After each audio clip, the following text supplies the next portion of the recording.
Hello all. Covid પછી તમે સાંભળ્યું હશે કે પુરુષોમાં વંધ્યત્વની તકલીફ વધી ગઈ છે. તેમના શુક્રાણુઓની સંખ્યામાં કમી હોવી કે શુક્રાણુ બનવાના બંધ થઈ જવા વગેરે તકલીફો જોવા મળે છે.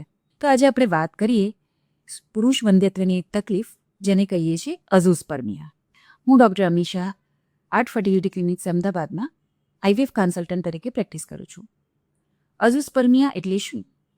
અઝોસ્પર્મિયા એટલે પુરુષના વીર્યમાં શુક્રાણુઓ ન હોય. તેના બે પ્રકાર હોય છે, ઓબ્સ્ટ્રક્ટિવ એઝોસ્પર્મિયા અને નોન ઓબ્સ્ટ્રક્ટિવ એઝોસ્પર્મિયા. ઓબ્સ્ટ્રક્ટિવ એઝોસ્પર્મિયા એટલે જ્યારે ટેસ્ટિસમાં સ્પર્મ એટલે કે શુક્રાણુ બને છે ત્યારે નળી દ્વારા એ વીર્યમાં બહાર આવે છે અને જે માઇક્રોસ્કોપમાં એનાલિસિસ દરમિયાન જોવા મળે છે. જો આ નળી બ્લોક હોય તો સ્પર્મ બહાર આવી નથી શકતા અને જેના લીધે વીર્યમાં શુક્રાણુ દેખાતા નથી, જેને ઓબ્સ્ટ્રક્ટિવ એઝોસ્પર્મિયા કહીએ છીએ. નોન ઓબ્સ્ટ્રક્ટિવ એઝોસ્પર્મિયા એટલે ટેસ્ટિસમાં સ્પર્મનું પ્રોડક્શન જ ન થવું, એટલે કે શુક્રાણુ બનતા જ નથી, તો એ નળી દ્વારા વીર્યમાં બહાર આવતા નથી, જેને નોન ઓબ્સ્ટ્રક્ટિવ એઝોસ્પર્મિયા કહીએ છીએ. હવે આના ડાયગ્નોસિસ માટે પ્રાઇમરી જ્યારે સીમેઇન એનાલિસિસ કરવામાં આવે ત્યારે ખ્યાલ આવે છે. હવે આ તકલીફ કેમ છે તેના માટે કેટલાક બ્લડ રિપોર્ટ્સ, સોનોગ્રાફી જેમ કે ડોપ્લર સ્ક્રોટમની જરૂર પડે અથવા કોઈક વાર જીનેટિક ઇવેલ્યુએશન પણ કરાવવું પડતું હોય છે.